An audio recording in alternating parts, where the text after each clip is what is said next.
To talk about the status of this campaign and polling and all those interesting things, let's welcome in the director of the Keenan Center for Entrepreneurship at his alma mater, Lemoyne College, John Zogby. John, of course, the senior partner of Zogby Strategies and the author of the new book, We Are Many, We Are One, Neo-Tribes and Tribal Analytics in 21st Century America. As is his practice, he Skypes in from Utica, New York. And John, as we welcome you in tonight, I'm taking you to the West Coast for that national poll. The Southern Cal LA Times Daybreak poll has Donald Trump continuing to gain ground on Hillary Clinton. As we take a look at those numbers, check it out here. Trump up by a point, 44.6% to 43.5%. That's an improvement. What does this poll augur, John Zogby? What it means, obviously, is that the post-convention bounces are over. This is a very tight race. Whether a poll has Donald Trump up by actually 2 points in the last couple of hours from California, or mine that has Hillary Clinton up by 2 points. The bottom line is this is a very, very close race right now. And since you brought up that polling done by Zogby Analytics, we'll just take a look at it. Last week, you talked about Mr. Trump being ahead with some core constituencies, and that, of course, is Hillary last week up by 2 points in the latest Zogby Analytics poll. What about these subgroups? I don't know if I should call them tribes, but the different groups responding to the Trump message.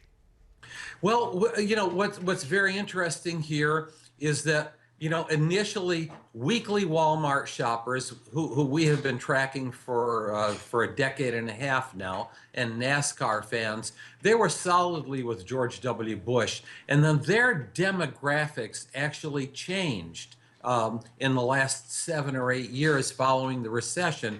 They were solidly with Barack Obama in 2008 and then 2012. They're swinging back now and back over to Donald Trump, who now leads them, not by much, but still leads them. I love it. I love the groups, Walmart shoppers and NASCAR fans. Now, yes. you wrote an article, Forbes.com picked it up.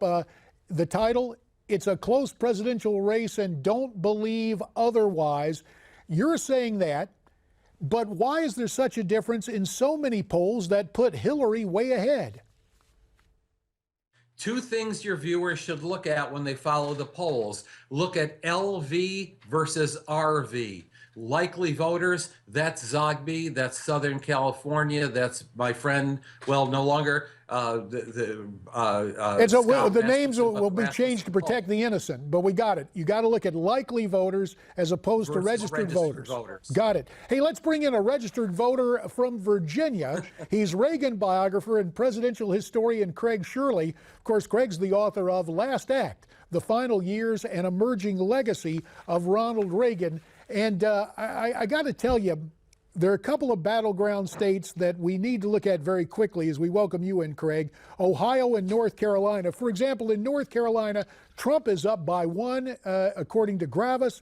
Then we see in Ohio where the Monmouth poll has Hillary up by 4 if you include the Libertarian and Green candidates. So this thing is a close race.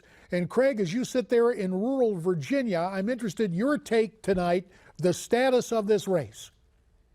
I think it's as John said, it's a neck and neck race. Hillary was ahead. Donald Trump's coming back. I suspect the lead is going to shift several times before the election. There's an old adage in national politics, and that is the winner is the one who makes the next to last mistake. So if Trump's going to win this thing, he has to make sure he doesn't make the last mistake, but the next to last mistake.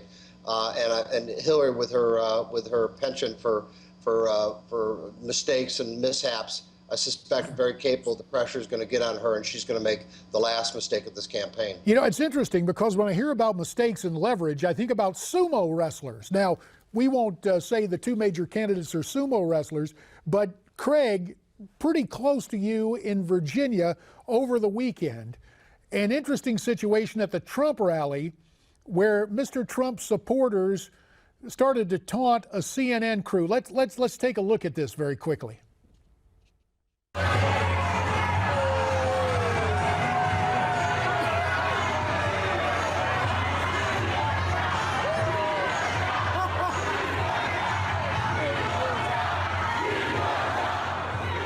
so they're shouting two things: do your job and tell the truth. Now, Craig, it's always been a situation where conservatives have a healthy disdain for the dominant media culture, but the atmosphere we're seeing right now, does it rival what Barry Goldwater went through in '64?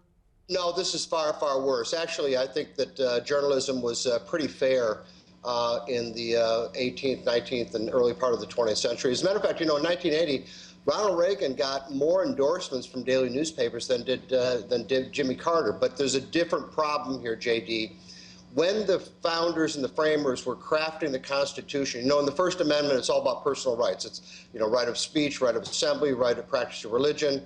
But oddly jammed in there is freedom of the press. Now, it's not because the framers at the time were in love with the editorialists and the pamphleteers and the broadsheets of the time. They hated the press of their time. They wrote and said awful things about all of them, from Washington, Madison, Monroe, all of them.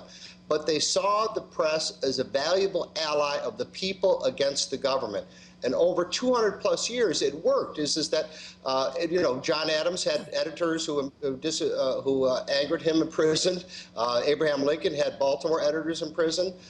John Kennedy canceled the New York Herald Tribune because he didn't like its Republican editorial. But somehow a cancellation of a subscription is not like throwing a guy in the slammer. We understand it does illustrate the point that there was a healthy and vibrant press that was on the part on both of sides, sure, against the established order. Hey, before we go, Craig, I'm sorry to interrupt, but I want to get in a caller from Staten Island, New York. Aaron is on the phone at 1-877-Newsmax. Aaron, give us your take on polling very quickly. Yes, my take on polling is that it changes the stock market. Every day is different, and people have short memories.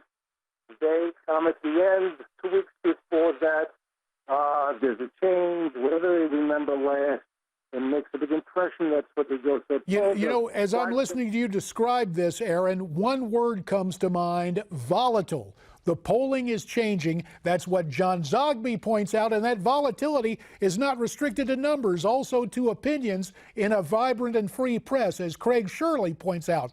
Gentlemen, our time has gotten away from us far too quickly, but we very much appreciate your perspective. Craig Shirley in rural Virginia, John Zogby from Utica, New York. We'll bring you back to talk words, numbers, and more in the days ahead here on Newsmax Prime.